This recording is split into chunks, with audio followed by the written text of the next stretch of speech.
हम लोग ये पढ़ रहे थे ना, introduction to Euclid's geometry, revision किया था और वो क्वेश्चंस लगा लिए पिछले हाँ। चैप्टर के एमसीक्यूज। हाँ मैम। ठीक है, कोई डाउट्स उसमें से, एमसीक्यूज में से? नहीं मैम। ओके, चलो फिर कंटिन्यू करते हैं। हम लोग कहाँ पे थे? ये हम थे। लोगों ने थ्योरम वन कर लिया था। हाँ, थ्योरम वन कर लिया था, ठीक है। थ्योरम वन क्या कहती थी कि दो इंटरसेक्टिंग लाइन जो कॉन्साइड करती है वो एक ही पॉइंट पे करती है। तो हमने सपोज किया था कि एल और एम जो कॉन्साइड कर रही है वो दो पॉइंट पे कॉन्साइड कर रही है, लेकिन दो पॉइंट से तो एक ही लाइन पास करती है, दो तो कर नहीं हाँ सकती, तो वो फिर। कंट्राडिक्ट कर जाएगी, है ना? तो वही लिखना था इस हम्म, थ्योरम। अच्छा। हाँ चलो, हम्म। नेक्स्ट थ्योरम है, prove that lines which are parallel to a given line are parallel. कह रहा है कि मतलब कि इसमें ये कहना चाहता है कि जब दो लाइंस हैं, ठीक है, ऐसे समझो, prove that the lines which are parallel to a given line, मतलब कि ये जैसे एक लाइन है, ये ठीक है, ये एक लाइन है, मान लो एल। अब इस लाइन एल को एक लाइन पैरेलल है एम, ठीक है, ये जो एम लाइन है एल को पैरेलल है, और एक और लाइन है, इसका नाम है एन, और ये जो एन लाइन है ये भी एल को पैरेलल है। तो हमें प्रूफ क्या करना है कि ये जो एन है ये भी ये एन और एम क्या है, आपस में पैरेलल है, ये और ये लाइन। आया समझ में? हाँ। हाँ कि मैम। हमें इसमें प्रूफ क्या करना है कि एक लाइन अगर इसको पैरेलल है, मान लो ये एम को पैरेलल है, एम लाइन एल को पैरेलल है, एन लाइन भी एल को पैरेलल है, तो हमें प्रूफ करना है कि एम और एन भी आपस में पैरेलल हैं। तो हम क्या करेंगे, given three lines L M and N such that L parallel to N and M parallel to N, इसमें क्या लिया इन्होंने, L parallel to N and M parallel to N, to prove L parallel to M. Very good. अच्छा, इन्होंने थोड़ा सा अलग से ले लिया है, मैंने मतलब इधर ऐसे समझाया है, इन्होंने थोड़ा अलग कर दिया है, बस सिंपली मतलब वही है कि इन्होंने कहा है कि जो एल लाइन है, ये एल लाइन है, ये किसको पैरेलल है, एन लाइन को पैरेलल है, ठीक है, एन को पैरेलल है। ठीक है। और ये जो एन लाइन है तुम्हारी एम को पैरेलल है, किसको, एम को पैरेलल है। तो अब हमें प्रूफ क्या करना है कि ये जो एल वाली है और ये एम लाइन है ये भी आपस में पैरेलल होंगी, ये हमें प्रूफ करना है। तो अब हम क्या करेंगे, if possible let L be not parallel to M, हम सपोज कर लेते हैं कि ये जो एम लाइन है जो हमें प्रूफ करना है कि एल पैरेलल है एम को, यही हमें प्रूफ करना है, और इसे का हम उल्टा सपोज कर रहे हैं कि ये इसको पैरेलल नहीं है, ठीक है। अब ये अगर इसको पैरेलल नहीं है तो इसका मतलब ये इससे इंटरसेक्ट करेगी कहीं ना कहीं। इफ पॉसिबल लेट हाँ L be ma'am. Not parallel to M then L and M should intersect at a unique point P. मान लेते हैं कि वो पी पॉइंट पे इंटरसेक्ट कर रही हैं, एक पी पॉइंट है उस पे इंटरसेक्ट कर रही हैं। Thus through a P point P outside N there are two lines L and M both parallel to N. तो अगर हम देखें कि जो एल है और वो एम है इंटरसेक्ट कर रही हैं, और जैसे मान लो ये एम है और ये इंटरसेक्ट कर रही हैं अगर कहीं पे, और क्या लिखा है, 10 पॉइंट पी पी पे इंटरसेक्ट कर रही हैं आउटसाइड एन, मतलब एन के आउटसाइड में, मतलब एन बाहर है अभी, सिर्फ हम एल और एम को देख रहे हैं। There are two lines L and M both parallel to N. अब इन्होंने कहा है कि ये दोनों लाइन क्या है, पैरेलल है एन को, क्योंकि देखो क्वेश्चन में ये चीज गिवन थी कि ये जो एल जो है वो एन को भी पैरेलल है और एम जो है वो एन को भी पैरेलल है। प्रूफ क्या करना था कि एल और एम पैरेलल है, थोड़ा सा वैसा है, कॉम्प्लिकेटेड समझ लो। तो अब ये दोनों लाइंस तो एन को पैरेलल हैं, तो इस हिसाब से इनका तो कोई कॉमन पॉइंट होगा नहीं। अब देखो यहां से, but two distinct intersecting line can not be parallel to the same line. अब देखो हमने पढ़ा था एक थ्योरम की कि दो इंटरसेक्टिंग लाइन, अगर कोई दो इंटरसेक्टिंग लाइन है तो वो एक ही लाइन को पैरेलल नहीं हो सकती, ये हमने पढ़ाया था, याद है? हाँ मैम। दो इंटरसेक्टिंग लाइन एक ही लाइन को पैरेलल नहीं हो सकती। तो अगर हम यहाँ पे लेते हैं कि एल पैरेलल, एल इंटरसेक्ट कर रही है एम को, मान लेते हैं एल इंटरसेक्ट कर रही है एम को, और ये क्वेश्चन में गिवन था कि एल पैरेलल है एम को, आई मीन एन को, और एम भी पैरेलल है एन को। तो अगर ये दोनों इंटरसेक्ट कर रही हैं तो ये एक ही लाइन को पैरेलल कैसे हो सकती हैं? आ रहा है समझ हम्म। में? हाँ तो मैम। यहाँ तो कंट्राडिक्शन आ गया। ये तो पॉसिबल नहीं होगा, इसका मतलब एल और एम क्या होंगी, पैरेलल होंगी। अब तुम समझाओ क्या समझ में आया तुम्हें। मैम, तो इस थ्योरम में हमें प्रूव करना है, तो हमें गिवन है कि तीन लाइन है, एल एम और एन। तो अब हमें इस थ्योरम में प्रूव कर, तो अब हमें इसमें गिवन है कि एल भी एन को पैरेलल है और एम भी एन को पैरेलल है। तो अब हमें प्रूव करना है कि एल और एम पैरेलल है। तो फिर अब जो है कि हम अब जो है, अगर एल और एम को मानते हैं कि वो पैरेलल नहीं है, इंटरसेक्टिंग है, तो फिर जो है कि अगर एल और एम इंटरसेक्टिंग है, सो हमने एक थ्योरम पढ़ा है कि हम if two distinct intersecting lines can not be parallel to the same line. तो अगर एल और एम इंटरसेक्टिंग है, यानी वो एन के पैरेलल नहीं हो सकती, बट क्वेश्चन में गिवन है कि वो दोनों एन के पैरेलल है, तो ये हमारे सपोजिशन को कॉन्ट्राडिक्ट करता है। हम्म। तो इसलिए एल और एम पैरेलल है एन से। हाँ, क्योंकि दो इंटरसेक्टिंग लाइन एक ही लाइन को पैरेलल नहीं हो सकती, उसमें से कोई एक लाइन पैरेलल हो सकती है, एक लाइन तो पैरेलल हो सकती है, बट अगर दोनों लाइन नहीं हो सकती, क्योंकि एक लाइन इंटरसेक्ट कर रही है ना, तो फिर नहीं हो सकती, पॉसिबल ही नहीं है। तो ये था तुम्हारा थ्योरम, ठीक है। थ्योरम टू क्लियर है, इसमें कोई कंफ्यूजन? नहीं मैम। चलो ठीक है, नेक्स्ट थ्योरम देखते हैं, थ्योरम थर्ड क्या कहती है। थ्योरम थर्ड कहती है, if lines A B A C A D A E are parallel to line A E, A B A C show that points A B C are collinear. अच्छा, मतलब कहना चाह रहा है कि देखो, एक पॉइंट है ए मान लो, ठीक है। अब यहां से तुमने एक लाइन ड्रॉ करी, ए बी, ठीक, यहाँ से ए बी। अब ये जो लाइन है ए बी किसको पैरेलल है, एल को, ठीक है, एल को, इस लाइन को पैरेलल है।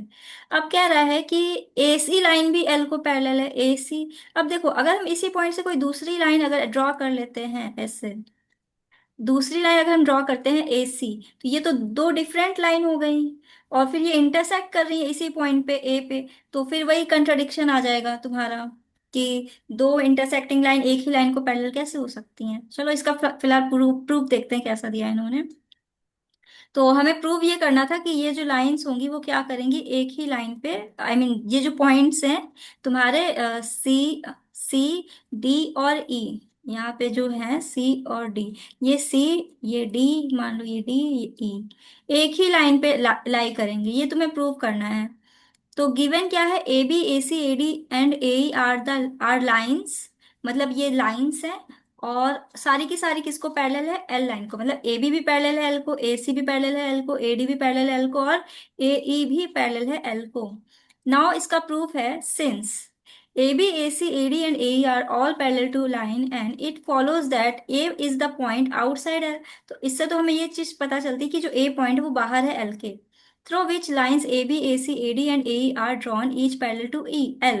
तो इससे, इसी पॉइंट से AB, AC, AD, AE ये जो लाइंस थी, ये ड्रॉ की गई, ये पैरेलल है L को, but by parallel line axioms, one and only one line can be drawn through a point A and parallel to A। अच्छा हाँ, हमने एक और थ्योरम पढ़ा था कि जैसे मान लो कोई लाइन है L है, ठीक है, और उसके बाहर आउटसाइड कोई पॉइंट है, मान लो कोई भी पॉइंट है, तो इससे सिर्फ और सिर्फ एक ही लाइन पास हो सकती है जो कि इस लाइन को पैरेलल होगी। हाँ हाँ मैम।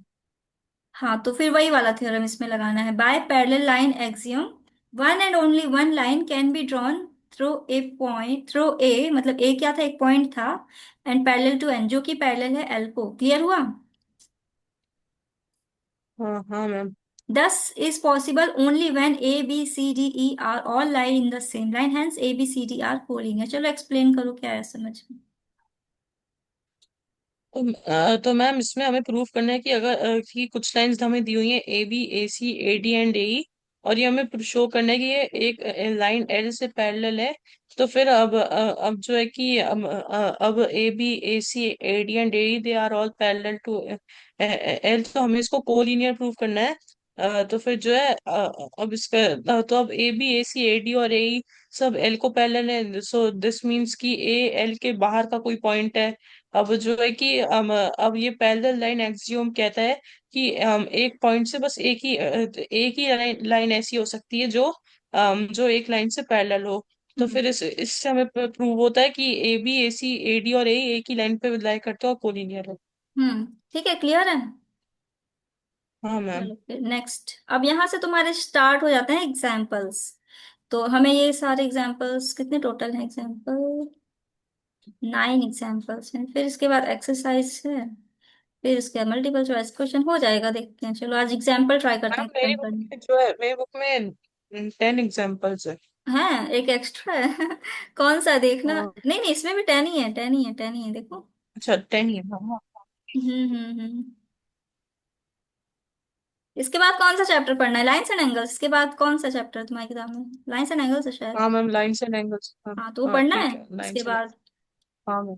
हाँ चलो मैम। आज मैच कर लेंगे जाते वक्त ही, सेम है कि नहीं, तो फिर भी पीडीएफ वो शेयर कर देना अगर सेम नहीं हुआ तो। ठीक है मैम। चलो एग्जाम्पल वन देखते हैं क्या लिखा है। If A, B, C are 3 points on a line and B lies between A and C, show that, then prove that AB plus AC is equals to AC। अच्छा, कह रहा है कि इफ ए, अच्छा तुमको एक चीज बताएं, ये तुम क्लास 12th में पढ़ोगे बट हम अभी बता दे रहे हैं। मतलब एक तरीका है करने का, वो तुम मैट्रिसेस एंड डिटर्मिनेंट्स में पढ़ोगे, और भी है, बता दे रहे हैं ताकि दिमाग में रहे एक्स्ट्रा नॉलेज। जैसे मान लो तुमसे कहा जाए कि 3 पॉइंट्स हैं, ठीक है, 3 पॉइंट्स हैं, वो प्रूव करना है कि ये कोलीनियर है, कोलीनियर मतलब एक ही लाइन पे लाई कर रहे हैं, ठीक है, तो ये हम कैसे प्रूव कर हम्म। सकते हैं। तो यहाँ पे मान लो ए है, बी है, सी है, तो तुमने यही पढ़ा होगा कि A B plus B C is equals to A C हम दिखाते हैं, तो इससे प्रूव हो जाता है। इसका एक और सॉलिड वे है, मतलब एक और अच्छा तरीका है प्रूव करने का, मतलब वो ज्यादा मुझे अच्छा लगता है बट वो अभी तुम्हारी सिलेबस में नहीं है। वो ये है कि इसकी, जैसे मान लो एक ट्रायंगल होता है, ठीक है, ट्रायंगल हमेशा 3 पॉइंट से बनता हाँ। है। ट्रायंगल जो होता है हम्म। वो हमेशा किससे बनता है, 3 पॉइंट से बनता है, ए बी सी, ठीक है, ए बी सी। तो इस ट्रायंगल की कुछ ना कुछ तो एरिया होगी, कि क्योंकि ये ट्रायंगल है। लेकिन सोचो अगर इसके एरिया 0 हो, तो इसका क्या मतलब होगा, वो एक ही लाइन पे लाई कर रहा होगा ना सारा पॉइंट। हाँ मैम। आ रहा है समझ में। हाँ मैम।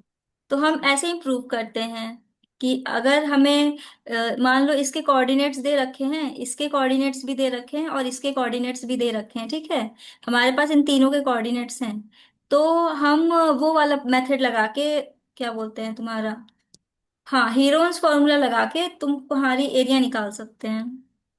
ठीक है, ए बी फिर बी सी ए सी, तीनों के साइड पता चल जाएंगे, जब तीनों साइड हमें पता होंगे तो हम हीरोज फॉर्मूला लगा के एरिया निकाल सकते हैं और एरिया 0 आएगी। तो ये एक मेथड होता है कोलिनियर प्रूफ करने का, आया समझ में। मैम जो अब तक, लेकिन हाँ लेकिन अब हाँ। तक जो है मैंने वो हीरॉन्स फॉर्मूला पढ़ा नहीं है अब तक, अच्छा हीरॉन्स हीरोज फॉर्मूला। फॉर्मूला नहीं पढ़ा है, चलो हम पढ़ा देंगे, कोई दिक्कत नहीं है, इजी होता है, लो बता दें, अब आ ही गया तो बता देते हैं। देखो होता क्या है, जैसे मान लो एक ट्रायंगल है, ए है, बी है, सी है, ठीक है, इसका साइड मान लो, मतलब साइड हम ले लेते हैं, मान लो ए है, इसका साइड बी है, ये सी है, ये क्या है, लेंथ है इस साइड की ए। बीसी की लेंथ कितनी है, बी मान लेते हैं, एसी की लेंथ कितनी है, सी मान लिया हमने, ठीक है। तो हीरोन्स फॉर्मूला कहता है कि सबसे पहले इसका सेमी पेरीमीटर निकालो, सेमी पेरीमीटर मतलब क्या होता है, पेरीमीटर का हाफ। पेरीमीटर कैसे निकालते हैं, सारे साइड्स को ऐड कर देते हैं सिंपली। तो वो जो सेमी हाँ पेरीमीटर निकल के आता है, एस की वैल्यू क्या होती है, हाफ ऑफ पेरीमीटर। पेरीमीटर का क्या होगा फॉर्मूला, मतलब सब सारे साइड्स को ऐड करेंगे, ए प्लस बी प्लस सी, ठीक है, यहाँ से तुम्हारी एस की वैल्यू निकल आती है। इसको बोलते हैं एस फॉर सेमी पेरीमीटर। अब यहाँ से तुमको डायरेक्ट एरिया निकालनी होती है इस ट्रायंगल की। तो इस ट्रायंगल की एरिया हम कैसे निकालते हैं, इसका प्रूफ भी है, अगर तुम चाहो तो हम इसका प्रूफ भी दिखा सकते हैं तुमको, हीरोन्स फॉर्मूला का। तो इसका प्रूफ ये, मतलब हम अभी तो फॉर्मूला बता रहे हैं, डायरेक्ट एस है, फिर एस माइनस ए है, फिर एस माइनस बी है, फिर एस माइनस सी है। तो ये है तुम्हारा हीरोन्स फॉर्मूला, और इसका एक प्रूफ भी है।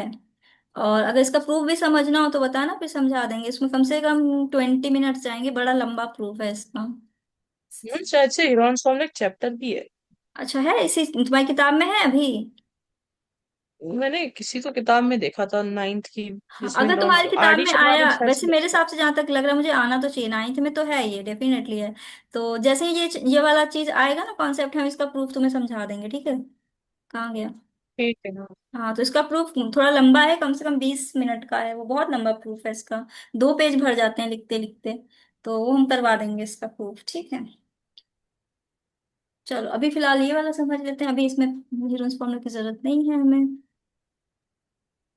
तो फिर हाँ, तो यहाँ से हम आ रहा था कि हमें सिंपली इसमें प्रूफ क्या करना था कि ए बी सी है, 3 पॉइंट्स है, एक ही लाइन पे है, और बी जो है वो लाई कहाँ कर रहा है, बिटवीन बी एंड सी।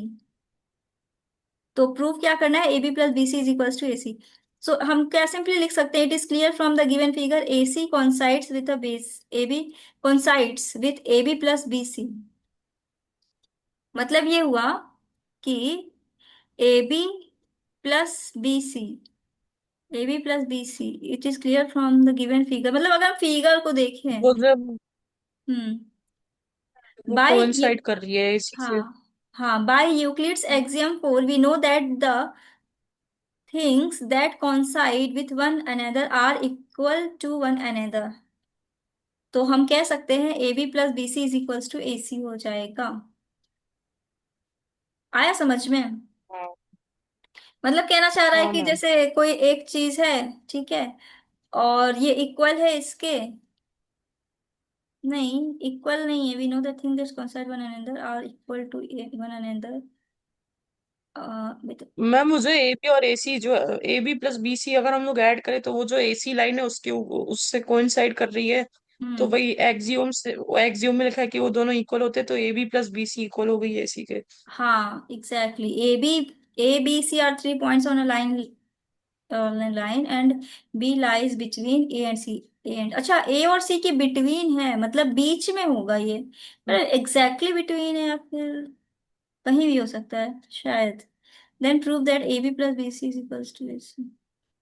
अच्छा समझ गया। Thing that coincide with one another of equal to image. Hmm. ठीक है, समझ में आया ये वाला थ्योरम, इसमें कोई कंफ्यूजन, मतलब एग्जाम्पल में? ओके, नहीं फिर मैम। नेक्स्ट करते हैं। कुछ था नहीं वैसे इसमें, सिंपली खाली लिखना है, थ्योरी थ्योरी है।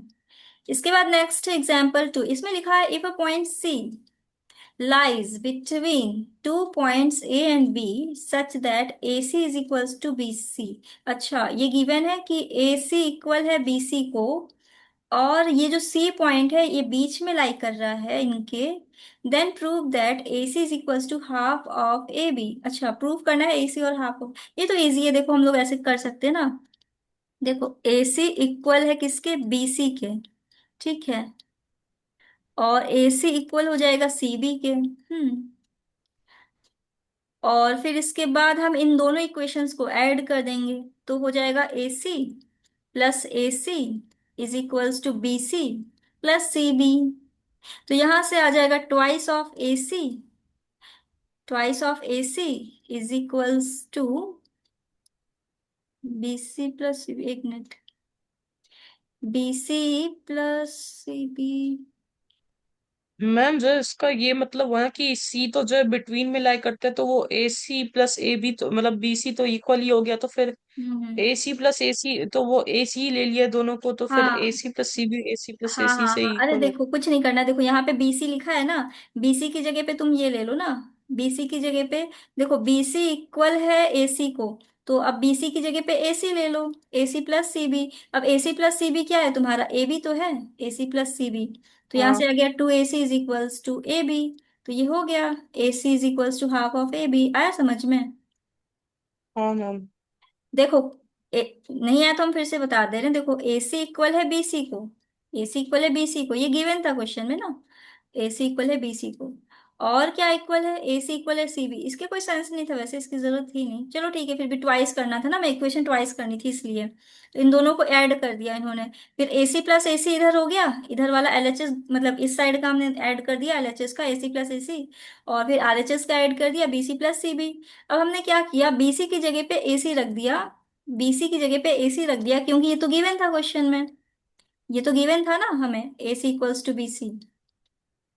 फिर अब देखो AC plus BC, AC plus CB, I mean AC plus CB, तो ये तो AB हो गया ना, तो बस इसकी जगह पे AB रख देना है, फिर वही चीज आ गई घूम फिर के, आ गया समझ में?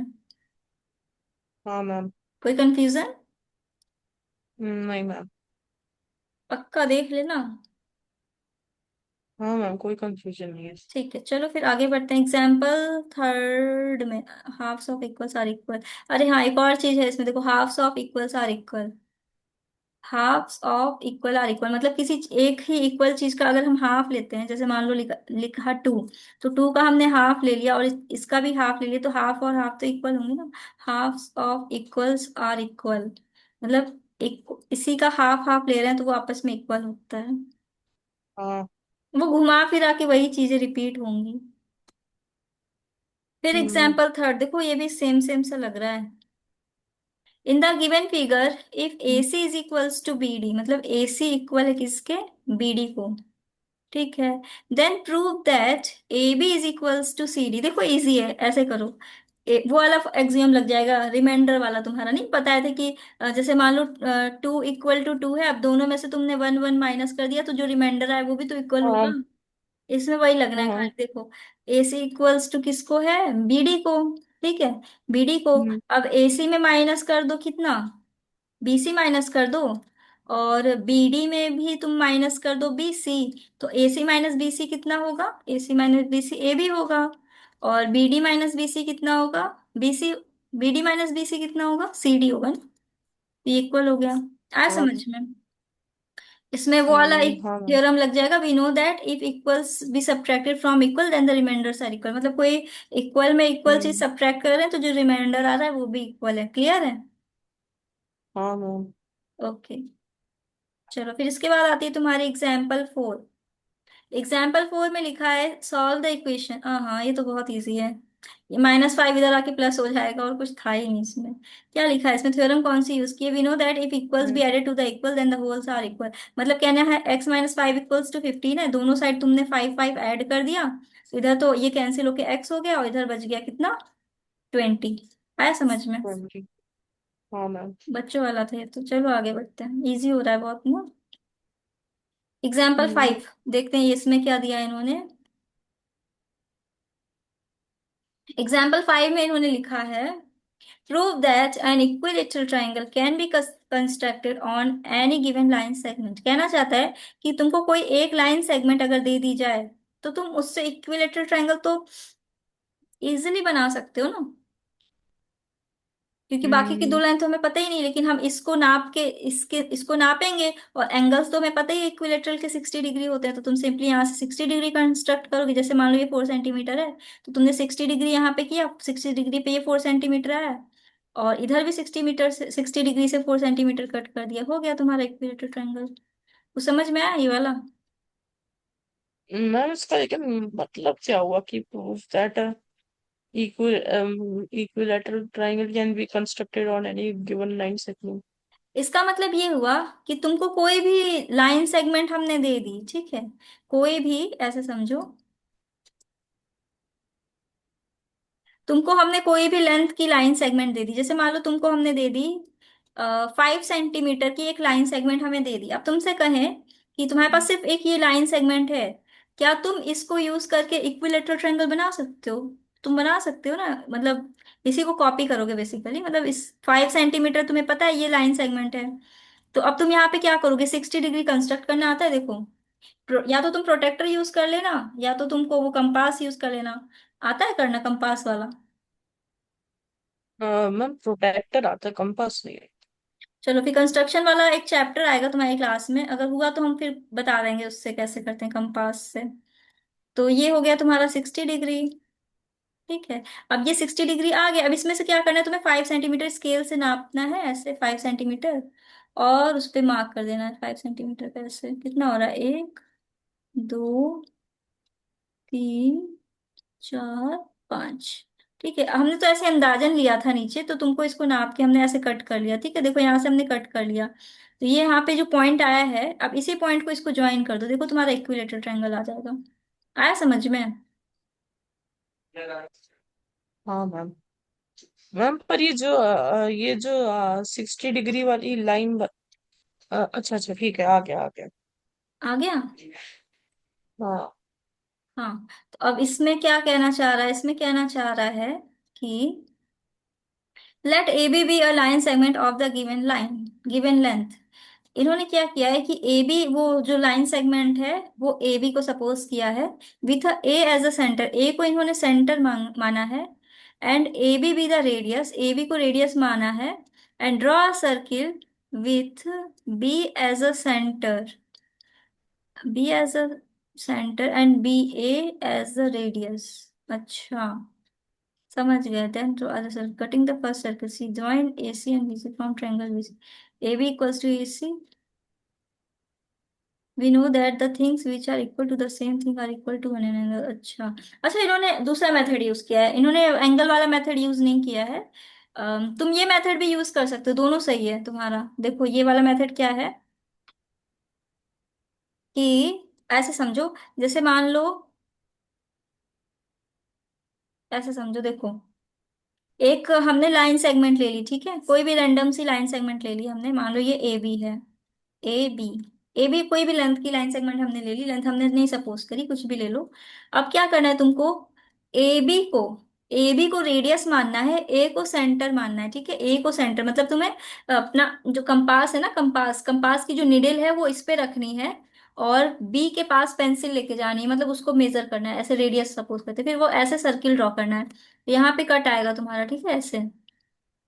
फिर उसके बाद बी को सेंटर मैम। मानना है, और ए को रेडियस, मतलब ए बी को रेडियस मानना है, बी को सेंटर, ए बी को रेडियस, समझ रहे हो, बी पे निडल रखेंगे और फिर ए हम्म, की तरफ पेंसिल होगी, फिर ऐसे कट करोगे, इधर एक कट आएगा, बस ये जो पॉइंट ऑफ इंटरसेक्शन है इसको ज्वाइन कर दो, इक्विलेटरल ट्रायंगल तुम्हारा आ जाएगा। आया समझ में? पर मैम फिर इस पे तो प्रूफ कैसे हुआ फिर इससे? इसमें इसमें प्रूफ तो नहीं करने की जरूरत है, रुको देखिए प्रूफ है क्या। कुछ लिखा हुआ है, but by Euclid's axiom 1 it follows that things which are equal to the अच्छा, सेम थिंग आर। हाँ हाँ हाँ, समझ गए समझ गए समझ गए। वो ये कहना चाह रहा है कि जैसे तुमने क्या बोलते हैं, ए बी को रेडियस माना, ठीक है, तो ये मान लो पॉइंट सी हाँ। है, तुमने ए बी को रेडियस माना, और फिर जब ये वाला ऐसे कट किया, ठीक है, ए बी को रेडियस माना, तो इसका मतलब ये हो रहा है ना कि A B is equals to A C होगा ना, क्योंकि यहाँ से जो तुमने सर्किल ऐसे ड्रॉ किया है, मान लो ये सर्किल है, ये कट कर रहे हो तो ये क्या आ रहा है, ये तो सर्किल ही हो रहा है ना, सर्किल, ऐसे सर्किल कंप्लीट हो रहा है ना, तो ये तो फिर रेडियस हो गया ना, मतलब ए सी और ए बी क्या हो गया, रेडियस हो गया ना। हाँ ये चीज मैम। समझ में आ रही है? हाँ अब हाँ तुमको क्या मैम करना है? ये हाँ ए बी और ए बी से ही हमने कट बना के फिर एसी बनाया ना।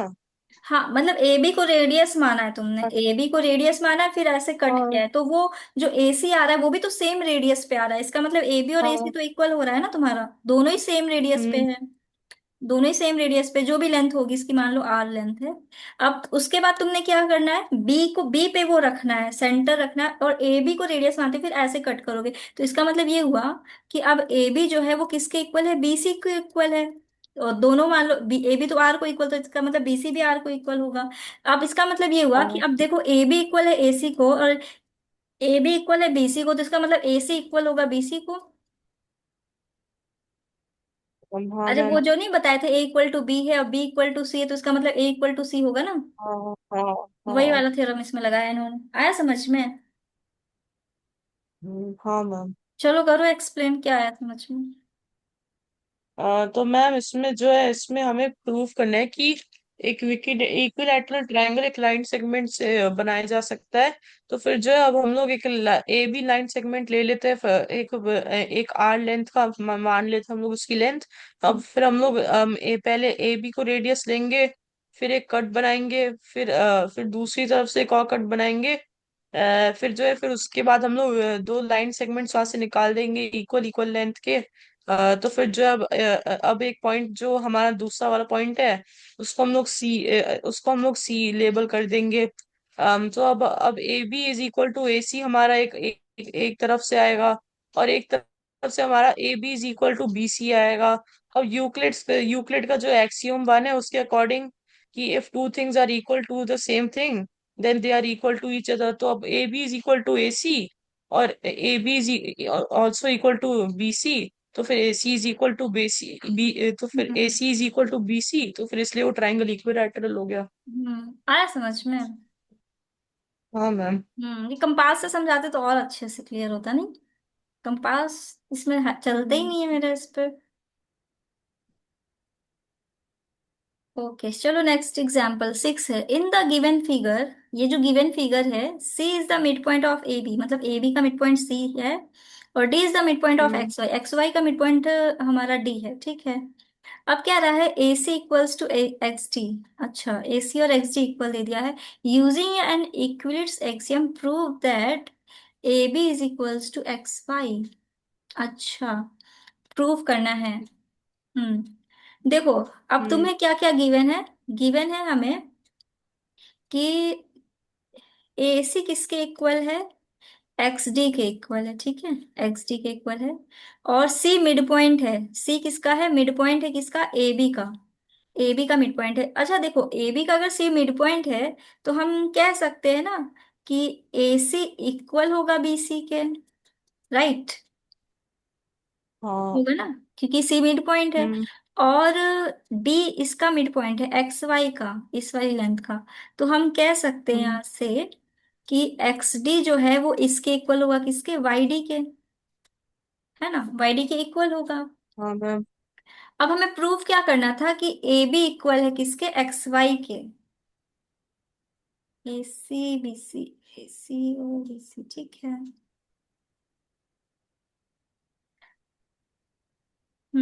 तो एक काम करते हैं हम लोग, इसका ट्वाइस कर देते हैं। अगर हम इसका ट्वाइस कर दें तो कैसा रहेगा, इसका ट्वाइस कर दो दोनों साइड, मल्टीप्लाई बाय टू, ठीक है। तो यहां से क्या आएगा, twice of X D equals to twice of Y D.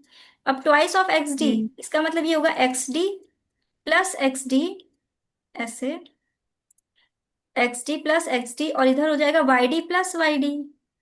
तो अब देखो, हाँ। एक्स डी की जगह पे हम वाई डी भी तो लिख सकते हैं ना।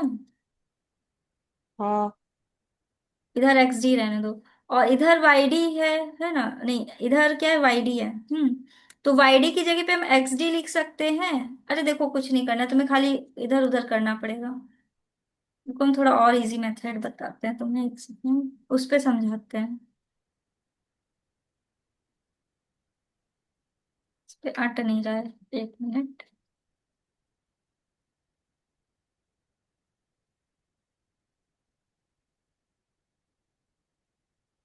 देखो, बहुत आसान है ये, इसमें कुछ भी नहीं है, खाली तुम्हें खाली ऐसे प्रूविंग करनी है। जो जो गिवन है वो लिख लो। सबसे पहले गिवन क्या था हमारे पास, गिवन था कि ए सी इक्वल है एक्स डी को। हम्म।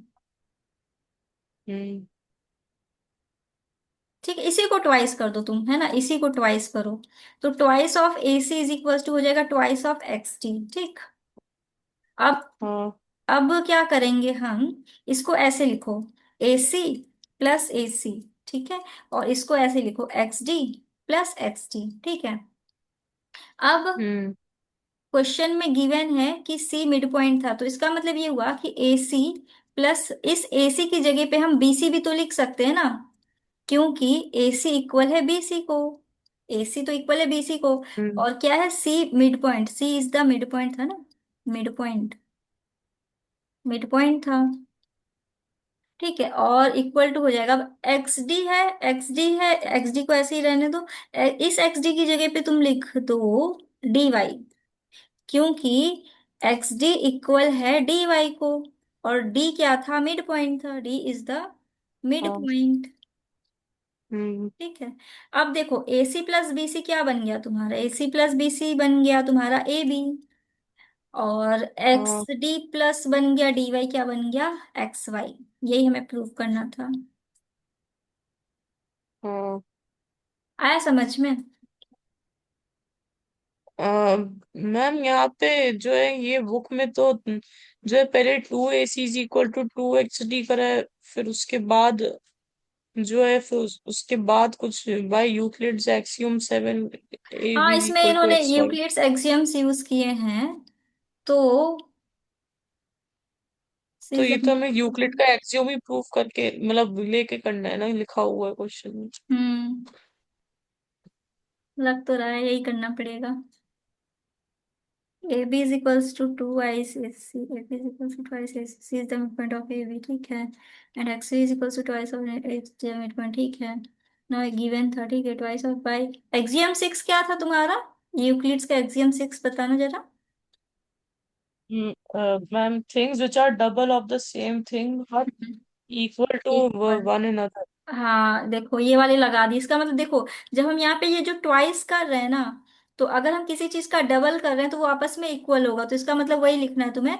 वही क्या है जो थ्योरम अभी तुमने पढ़ी कि double of the same thing is equal ना, यही है ना। तो यही वाली चीज हाँ लिख मैम। देना। हाँ, कि मतलब हम कोई चीज का डबल कर रहे हैं, जैसे मान लो टू इक्वल है टू को, तो हम ये जैसे मान लो एक्स इक्वल है वाई को, और इनका हम डबल कर रहे हैं, two X equals to two Y, तो ये भी तो आपस में इक्वल ही होंगे ना, इनका डबल मतलब एक ही चीज का हम किसी चीज का डबल कर रहे हैं तो वो भी तो आपस में इक्वल होगा। तो इसमें हम कौन सी एक्सियम लगाएंगे, एक्सियम सिक्स लगाएंगे ना, ये वाली जो तुम्हारी किताब में लिखी थी एक्सियम सिक्स। ठीक है, यहाँ तक क्लियर है। हाँ हाँ हाँ, मैम। हमने डबल कर दिया, ठीक है। तो अब बस इसके बाद फिर डायरेक्ट ये, और एक्सियम सेवन क्या थी तुम्हारी।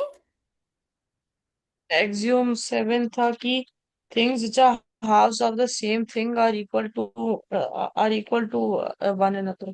हाँ हाँ, इसका मतलब अब देखो यहाँ पे उन्होंने फिर वो वाली थ्योरम लगा दी कि यही चीज देखो, जैसे ए सी प्लस ए सी है, तो अब ए सी और बी सी क्या होंगे, इक्वल होंगे ना, क्योंकि वो दोनों ही हाफ है उसके, ए बी के, तो वो हाफ्स इक्वल होंगे आपस में।